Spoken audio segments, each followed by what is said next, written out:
Hello you beautiful people and welcome back to Let's Play Warhammer 40k Inquisitor Martyr.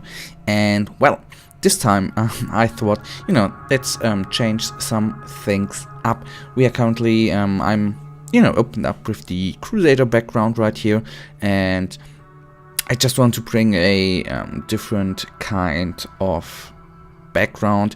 We had over the last couple of weeks only the Psyker background, and I am now thinking about, going into something, one day the Psyker background and one day the Crusader background.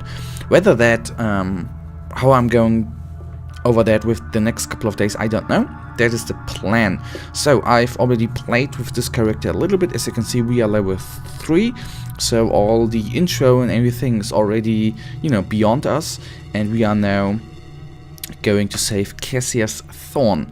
And let us then travel to the next location, take a look at the story background, and then go on. Alright, Frozen Wasteland mission briefing. I followed the coordinates to one of the possible locations where Martyr Thelema could be pursuing her research on the source of the epidemic that devastated the Saint Abelard Monastery. The area is teeming with hostiles, but our sensors indicate the presence of a small Imperial settlement in the wilderness.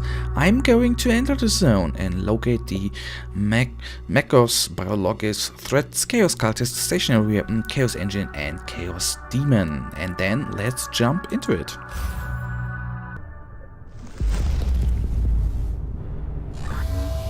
Inquisitor, according to the coordinates you found, this area is one of the potential locations where your Magos Biologist could be, and it seems you've also got company. Alrighty, that's good to know.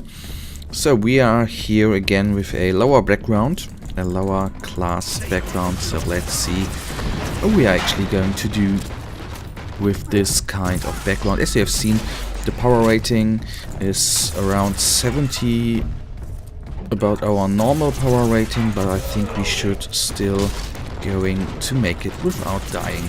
Let's first of all take down the Reborn Marauder, because we don't want him to get into close combat with us. What of course is a little advantage of the Crusader background there. You are way more beefier than the Psyker or the close combat assassin, so you can actually take more hits, which is nice, and you have normal guns with awesome spells like the hotshot here, which is absolutely insane, as I think.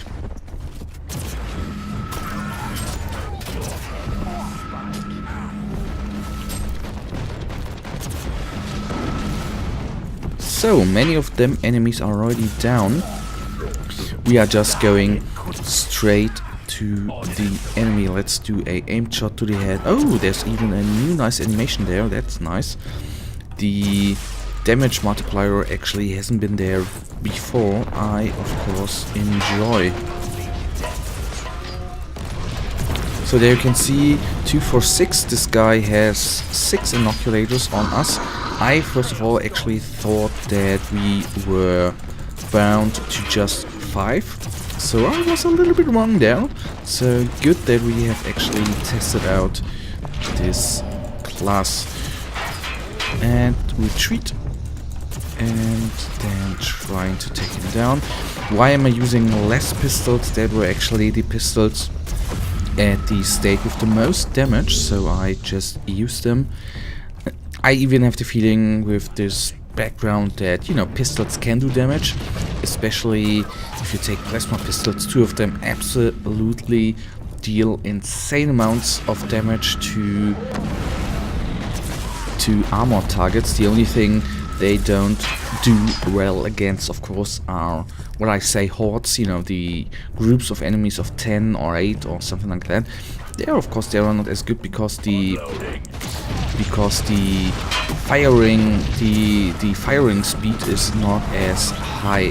So that's the reason why I, for groups of enemies, will use the less gun, which of course is with its Hotshot, absolutely amazing against multiple targets. Now we have the one reborn Marauder remaining here, which we deal with our pistols. So the fun fact, there you already see a difference we do with this pistol. It's 140 damage per shot, which is pretty insane because, you know, it shoots pretty well. The cooldown is 0.6 seconds. We do with a Pyroblast, for example, we do around the same. No, we do 150, 60, so a little bit more, but the cooldown is way more higher. That doesn't sound good. The cooldown is higher, really high, so that is something I don't quite comprehend, why there with the Crusader Brackground it doesn't deal as much damage as, in my opinion, it actually should. But anyhow, you have to cope with that if you play that class, and don't worry, we are still going to go on with that class. Anyhow, I think that was the wrong location, because... Captain, Metrodor Thalamer is definitely not here. That's quite unfortunate, Inquisitor. At least I've eliminated the local threat, so this whole journey hasn't been a complete waste of my time. We have 2 other sets of coordinates. Maybe you'll find her on the next world. Well, hope so. The good thing is that we replay some of the background mission that we don't in the last time we played it. Not every speaking part was actually already in the game, so now we are there, and we even got some items, so let's take a look. Congratulations, you have reached the next level. 100,000 worlds, 100,000 wars, there's no respite, there's nowhere to hide across the galaxy, there is only war. Well, this is dark as the Warhammer 40k universe is. Anyhow, let's take a look at our weapons. We have now received 61 damage. Nah, not, well, nah, not going to dig it actually. Alrighty, so here, Signum 8, 4, 5, and then I will put it in there. The neural implant is a, well, we would lose health regeneration. Do we want to take that? I still want to stay with the health regeneration, actually. That I think is the way to go with this character. Let's take a look at the inoculators. No improvement. So guys, that has been a shorter episode. I hope you do not mind. And if you have any opinion on what kind of character to play and hopping around or switching between characters, if you want it, if you don't want it, if you have an opinion on that, then leave me a comment. Anyhow, if you enjoyed this episode still, that we are not playing the Psycho, then please show me some love, give me a thumbs up and subscribe. And I will see you in the next episode. Until then, have a nice day, stay frosty, bye.